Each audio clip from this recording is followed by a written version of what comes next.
अस्सलाम वालेकुम students, I hope कि आपने लास्ट लेक्चर में ग्रीक आर्किटेक्चर की जो करैक्टरिस्टिक्स हैं और ग्रीक आर्किटेक्चर में जो हमने मटेरियल यूज़ किया है उसके बारे में डिटेल से पढ़ा होगा और पत्थर उठाने के जो तरीके हैं उनको भी देखा होगा।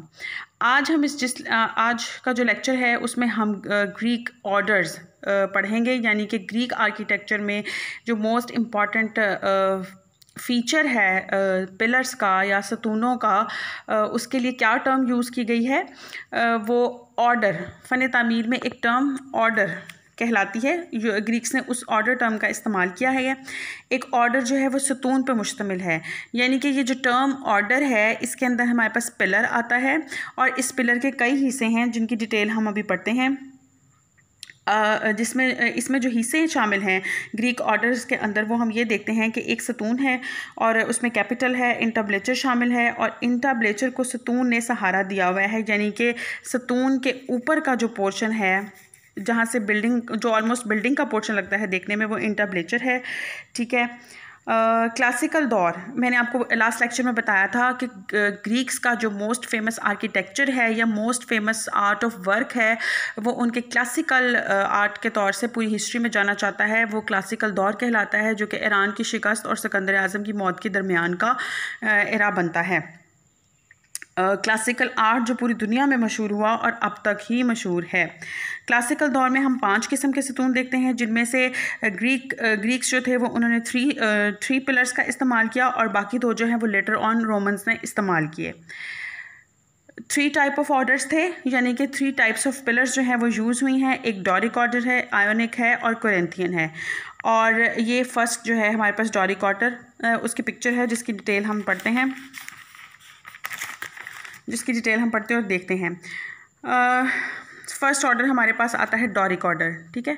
अच्छा, ये पिक्चर में देखें कि किस तरह से जो टेंपल है उसके इर्द गिर्द ये कॉलोनेड बने हुए हैं, पोर्टिकोस बने हुए हैं त्रिकोण शक्ल में। सबसे पहले बारी आती है डोरिक ऑर्डर की। आपने इंट्रोडक्शन में पढ़ा था हमने डिटेल से कि ग्रीक्स जो थे वो बहुत सिंपल नेचर के थे। इसी तरह से ये सिंपलिसिटी जो है वो उनके आर्किटेक्चर में भी नज़र आती है। डोरिक ऑर्डर बेसिकली बहुत ही इनिशियल आर्किटेक्चर में हमें नज़र आता है उनके, और ये काफ़ी कदीम था, ट्रेडिशनल था। ये दरख्त की तने की तरह मजबूत और सादा था। डोरिक ऑर्डर सिंपल था, अगेन मैं एक्सप्लेन करती हूँ। ये मोटाई में ज़्यादा था, जिसकी वजह से उन्होंने इसको दरख्त के तने के साथ रिजेम्बलेंस दी है, यानी कि बिल्कुल सीधा था। और ये सतून जो है बुनियाद जो है वो इसकी बेस नज़र आती है हमें, इसकी स्क्वायर बेस नज़र आती है और उसके ऊपर एक शाफ्ट बनाई गई है जिसके ऊपर 20 उभार यानी कि 20 जो हैं वो हमें उभार नज़र आते हैं।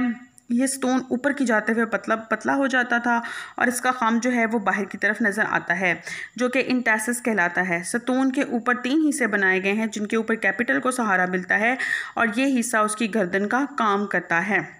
कैपिटल कहते हैं जो जहाँ पे पिलर फिनिश होता है और उसके ऊपर एक बढ़ा के हिस्सा बनाया हुआ होता है, जो कि स्क्वायर भी हो सकता है, जो कि राउंड भी हो सकता है। वो उसकी कैपिटल यानी कि टॉप कहलाती है और इसके ऊपर डिज़ाइनिंग भी नज़र आती है।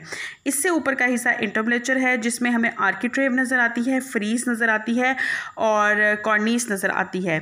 फ्रीज और कॉर्नीस बिल्कुल इसी तरह से है जैसे कि हमारा माथा हो, यानी कि बिल्डिंग का जो फ्रंटल पोर्शन है उसमें फ्रीज और कॉर्नीस माथे का काम देती हैं, जो कि थोड़ी सी बाहर निकली हुई भी होती थी, नीचे की तरफ झुकी हुई भी होती थी कॉर्नीस, कि वो इमारत को बारिश से महफूज रख सके। इस ऑर्डर की जो बेहतरीन मिसाल है वो हमें पार्थिनन टेम्पल से मिलती है, जो कि एथना देवी का था।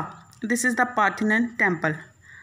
ठीक है। इसमें ये इसका पोर्शन जो है वो फ्रीज का है, ये जो बैंड आपको नज़र आता है, और ये इसकी कॉर्नीस है। ठीक है।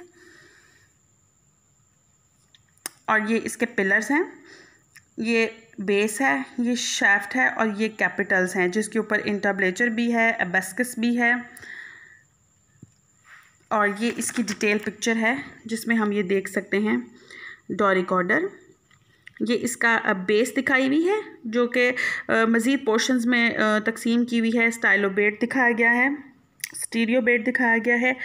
फिर ये कॉलम है सेंटर वाला, जिसको हम कॉमनली पिलर यानी कि स्टोन के नाम से जानते हैं। ये इसमें इसकी शाफ्ट, इसको बेसिकली हम शाफ्ट कहते हैं कॉलम को। ये जो सेंटर में, ये इसके 20 उभार हैं, ठीक है। ये उभार जो हैं वो फ्लूट्स कहलाते हैं, और जो अंदर की तरफ खुदे हुए डिज़ाइन होता है उसे हम ग्रूव्स कहते हैं, ठीक है। ये डिफरेंट कैपिटल पे डिफरेंट डिज़ाइन है। फिर ये इसका कैपिटल है, ये इसमें एबेस्कस नज़र आ रहा है हमें। उसके बाद ये इंटरब्लेचर का पोर्शन है, ठीक है, जिसके मज़ीद उन्होंने डिवीज़न की हुई है। इसमें हमारे पास ये हमें फ्रीज़ नज़र आती है, ये कॉर्नीस है, ये तकोना हिस्सा कॉर्नीस का है, ये हिस्सा हमारे पास फ्रीज़ का है। फ्रीज़ में मज़ीद डिज़ाइन की डिवीज़न की गई है। मिटॉप्स जो प्लेन हिस्सा है चकोर, ये मिटॉप्स कहलाता है, ठीक है। और ये ग्रूव्स नज़र आती हैं हमारे पास, ये वाली, ये हमें ग्रूव्स नज़र आती हैं। ये इसकी आयोनिक ऑर्डर की डिटेल है, ये देखें, ये कॉर्नीस है। अच्छा, ये जो कॉर्नीस है इसके अंदर डिफरेंट टेम्पल्स के अंदर डिफरेंट जो है रिलीफ वर्क किया गया है, यानी कि बहुत ज़्यादा सजावट की गई है, स्कल्पचर बनाए गए हैं पूरी स्टोरीज़ के साथ। और ये हमारी इसकी फ्रीज़ नज़र आती है, और फ्रीज़ पे भी डिज़ाइनिंग है। और ये जो ये वाले जो सतून हैं इनमें ग्रूव्स बनी हुई हैं, यानी कि अंदर को उभरे हुए हैं, बाहर को नहीं निकली हुई। सेकेंड ऑर्डर हमारे पास आता है आयोनिक ऑर्डर, ठीक है। आयनिक ऑर्डर जो थे वो पतले थे डोरिक ऑर्डर की निस्बत, ये लंबे थे, ज़्यादा पतले थे, नाजुक थे और नोकीले थे। इस सतून में थोड़ी बहुत सजावट की गई थी। डोरिक ऑर्डर बहुत ज़्यादा सिंपल थे, और ये जो आयोनिक ऑर्डर हैं इनमें हमें मज़ीद डेकोरेशन जो है वो ऐड कर दी गई थी, डेकोरेटिव मोटिव्स ऐड कर दिए गए थे, इसलिए ये बहुत ज़्यादा कम इस्तेमाल हुए। इनके ऊपर जो कैपिटल का हिस्सा है ये वाला, इसमें हमें डेकोरेशन नज़र आती है, और ये स्क्रॉल की फॉर्म में है, यानी कि ये स्पायरल बना हुआ है। ये इतनी महारत के साथ बना हुआ है कि ये काफ़ी सॉफ्ट नज़र आता है, और ये गुलाई की शक्ल में कागज़ की मानद गोल गोल लिपटे हुए हमें स्पायरल से नज़र आ रहे हैं। इन्हें स्क्रॉल कहा गया है। ग्रीक आर्किटेक्चर में वाइन स्क्रॉल यानी कि अंगूर की बेल की तरह की स्क्रॉल्स जो हैं वो बहुत ज़्यादा यूज़ की गई हैं, और इनके नीचे सतून पे उभार भी बनाए गए हैं ये वाले। और निचले हिस्से यानी कि बेस जो है पर मोल्ड्स दिखाई गई हैं, और मोस्ट प्रोबेबली ये सतून जो हैं वो रेक्टियम टेम्पल में इस्तेमाल किए गए हैं। So the second order is ionic order. ये डोरिक ऑर्डर की निस्बत डेकोरेटिव थे, और इनमें वाइन स्क्रॉल्स जो हैं वो हमें कैपिटल के ऊपर नज़र आती हैं, और जो पिलर का कैपिटल वाला पोर्शन है वो हमें डेकोरेटिव नज़र आता है। The third one is Corinthian order. यूनानी ऑर्डर जो था यानी कि ग्रीक आर्किटेक्चर जो था उसमें सतून बहुत कम इस्तेमाल किए गए लेटर ऑन, ठीक है। इसकी वजह यूनानी लोगों की सादा डेकोरेटिव सतून जो थे वो बहुत कम इस्तेमाल हुए।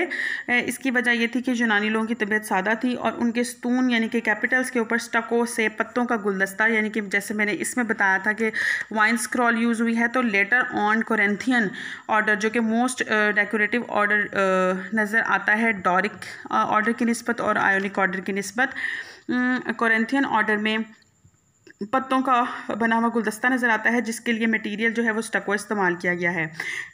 एकंथस और लॉरियल के पत्ते, असल में ये था कि वहाँ पे जो जंगली पत्ते अवेलेबल थे, वहाँ के लोकल पत्ते जो अवेलेबल थे उनको दे के आर्टिस्ट ने वैसे ही पत्ते बनाए हैं। और इसका शेफ्ट जो है वो कटाओं की मानद बना हुआ है। इस सतून का जो मजमूई तासुर जो है वो दरख्तनुमा है, यानी कि मोस्ट डेकोरेटिव है।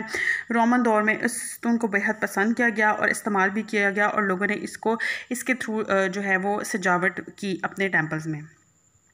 So in the Greek architecture we see there are three orders basically: Ionic order, Doric order and Corinthian order. The most simple order is Doric order जो कि simple थे, मोटे थे और इसमें decoration कम इस्तेमाल की गई. The second order is Ionic order जो कि little bit decorative थे Doric की निस्बत, और इसके capital में हमें जो important element नज़र आता है वो scroll का है, यहाँ पे capital के ऊपर इसकी decoration थी. And the third one is Corinthian order जो कि most डेकोरेटिव ऑर्डर था. ग्रीक्स ने बेसिकली इसको कम इस्तेमाल किया और रोमन्स ने इसको अपने आर्किटेक्चर में बहुत ज़्यादा इस्तेमाल किया गया. यहाँ पे एक एग्जांपल ये देनी है कि मोस्ट डेकोरेटिव जो कोरिंथियन ऑर्डर्स थे उनकी एग्जांपल ये है कि ग्रीक्स के कुछ टेम्पल्स में जो पिलर्स हैं वो लेटर ऑन पूरे ह्यूमन फिगर की शक्ल में बनाए गए, यानी कि वो इतने ज़्यादा डेकोरेटिव हो गए कि उन्होंने उसको सीधी उसकी शेफ्ट नहीं बनाई, बल्कि पूरे फीमेल फिगर्स जो हैं या सिंपल फिगर्स जो हैं वो ऐड कर दिए. आई थिंक आज के लिए इतना ही लेक्चर बहुत है। ये क्वेश्चन बहुत इंपॉर्टेंट है और यूजुअली बहुत ज़्यादा रिपीट होता है कि ग्रीक आर्किटेक्चर के करैक्टरिस्टिक्स क्या हैं और ग्रीक टर्मिनोलॉजी में ऑर्डर टर्म क्या है, इसकी डिटेल बयान करें। इसको आपने डिटेल से पढ़ना है, इसकी पिक्चर को भी देखना है और जो आपको नहीं समझ आती उसके क्वेश्चंस करने हैं। थैंक यू सो मच, अपना ख्याल रखें।